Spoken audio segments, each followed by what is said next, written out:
just the experience came through for me. I feel like he just was, like you said, he was able just to figure his way out, just stayed calm, composed. But then the experience definitely showed through. The other thing as well is I think people, because he's known for being a kickboxer, because of all the things he's done, he just had the 10-year anniversary of the kick off the cage or something like that. They've been marketing it for the last 2-3 weeks. Smart on their part. He just people will continue to look at those things that he's done in his past and how successful. It's a highlight reel. He's a highlight reel, yes.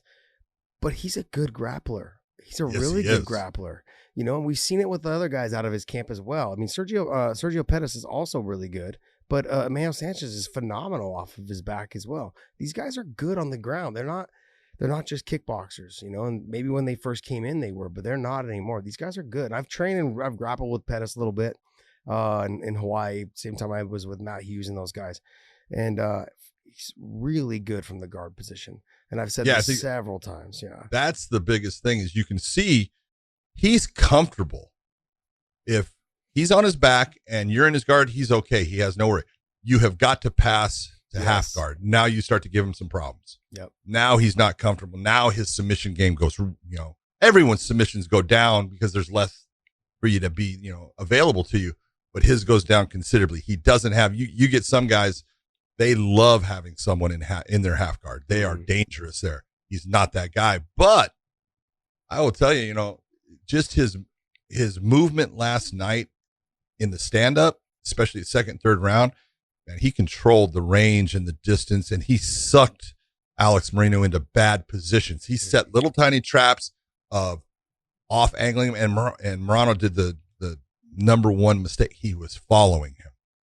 And you go, you can't follow him, son. You have got to step off and cut that angle on him. But, I look overall, I think that was the last fight on his contract. It'll be, interesting. I'm sure he's going to go back to the UFC, but you never know. And it's a good thing that he should, as you have always told people, maybe you should go see what your value is out there, because there's a lot of people that, want to see Pettis fight. He's got value in his name, in the way that he fights, because he does fight. Every fight that he puts on, it's an entertaining fight.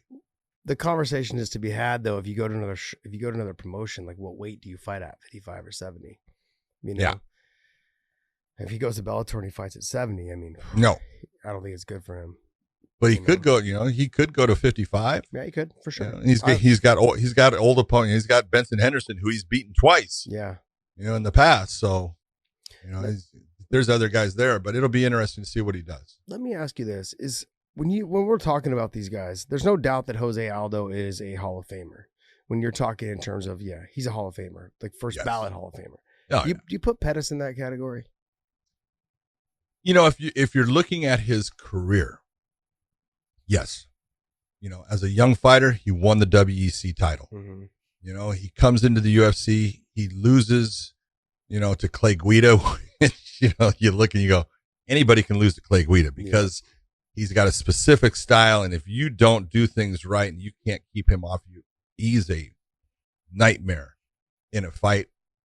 Once you figure him out and what you need to do, the fight becomes easier for you. But until that time, he's a rough sumbitch. So he loses that fight, understandable. Comes back, he knocks out Joe Lozon, and he wins the title basically, 4 or 5 fights into his UFC career.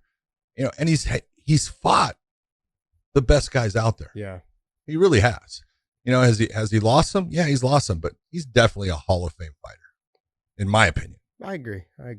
Just, you have to start, like, where does the Hall of Fame talk start and where does it end? And that kind of thing. He's kind of on that cusp of, yes, he is, and no, he's not. It's that, where Jose Aldo is for sure 100%. You know what I mean? Oh, yeah.